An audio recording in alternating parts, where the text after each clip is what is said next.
ঠিক আছে ভাই, গরিবের ম্যাক্সওয়েল সবাই কালকে দেখি তকমা দিতেছে, তহিদ আফ্রিদি ম্যাক্সওয়েল, তহিদ আফ্রিদি বাংলাদেশে লেগে এই করছে এই করছে। ঠিক আছে ভাই, আমরা সবাই মানি বাংলাদেশ টিমের জন্য সবাই খেলে, কিন্তু আমার দুঃখ একটাই, সাকিব মানে বলার কোনো ভাষা নেই ভাই। সাকিব রে লইয়া যদি মানুষ এরকম সমালোচনা করে যে কিছু কিছু মানে মানে এটা বুঝা মানে তাদেরকে কী দিয়ে বোঝাবো, একটা সাকিব প্রেমী যারা তারাই একমাত্র বুঝবো সাকিবের মর্মটা। আপনি মনে করেন যারা স্টেডিয়ামে গেছে খেলা দেখতে, তাদেরকে সাকিবের ব্যানার নিয়ে ঢুকতে দেয় না, সাকিবের পোস্টার নিয়ে ঢুকতে দেয় না। মানুষ কত বড় পাষণ নইলে মানে এরকম একটা সিম্পিতি করতে পারে, আপনি মানে বুঝবেন না আর কি। আমরা যারা সাকিব ভক্ত, আমি আজকে অনেক দিন যাবৎ খেলা দেখি না, কারণ আমার মন মানসিকতা ভালো নাই। কারণ যেমন আমি জানি যে সাকিব ছাড়া খেলার আমার কাছে কোনো ইন্টারেস্ট নেই।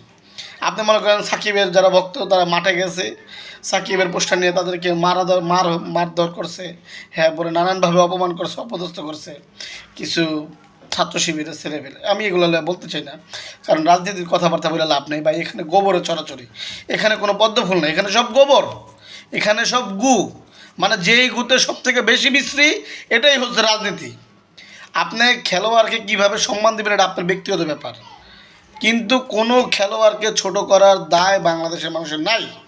আর বাংলাদেশের মানুষ ভাই আবেগে ভরা, এগুলোর 500 টাকা দিবেন, এগুলো চায়ের দোকানে গিয়ে চা খাইবো, সিগারেট খাইবো, গাঁজা খাইবো, মদ খাইবো, বাস পরের দিনকে আপনার কথা ভুলে যাবো।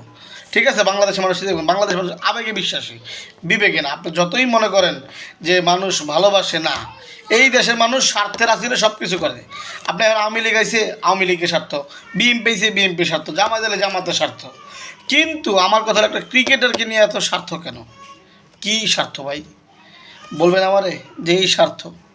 তামিম ইকবাল, মুশফিকুর রহিম, মাহমুদুল্লাহ, ভালো ভালো ব্যাটসম্যান যারা বর্তমানে সাকিব মানে কি বলবো, তাদের মুখও চুপ হয়ে গেছে। তামিম ইকবাল বর্তমানে আমার কাছে এখন একটা দালালের মতো, কারণ তামিম ইকবাল চাইলে সাকিবকে রিপ্রেজেন্ট করতে পারত দর্শকের সামনে, পাবলিকের সামনে, বাংলাদেশের মানুষের সামনে, কিন্তু তা সেটা করে নাই। কারণ তলে যে তার বাক্য মেয়ে যাইব, ওই যে কথা আছে না, চোরে চোরে মাস্তুতো ভাই, ওই যে জয়েন্টে মিলে গেছে তামিম ইকবাল।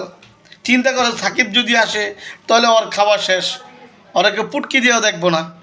ঠিক আছে, কারণ সাকিব তো সবসময় রাজা, আর রাজা তো রাজার মধ্যে বাস করে, রাজা তো কোনো ছাত্র সমাজের বাড়িতে ভিতরে থাকবো না। কথাটা বুঝতে পারছেন? রাজা কোনো সময় প্রজাদের সাথে থাকে না, রাজা সিংহাসন নিয়ে একাই বসে থাকে। তো সাকিব হইছে রাজা, সাকিব সিংহাসন নিয়ে বসে থাকবো যতদিন বাঁচবো। আমরা সাকিবিয়ানরা সাকিবকে খুবই ভালোবাসবো। ভালো লাগলে লাইক করবেন, না লাগলে নাই। প্রয়োজন হলে কমেন্ট করে জানাবেন যদি আপনাদের কোনো মতামত থাকে। পরের ভিডিওতে আমি অবশ্যই এটাকে নিয়ে রিপ্রেজেন্ট করবো। ধন্যবাদ সবাই, আমার চ্যানেলটাকে সাবস্ক্রাইব, এবং আমি নতুন ইউজার, যদি কথা ভালো লাগে তাহলে অবশ্যই ভিডিওতে লাইক, কমেন্ট, শেয়ার এবং সাবস্ক্রাইব তো অবশ্যই। বন্ধুরা, লাভ ইউ।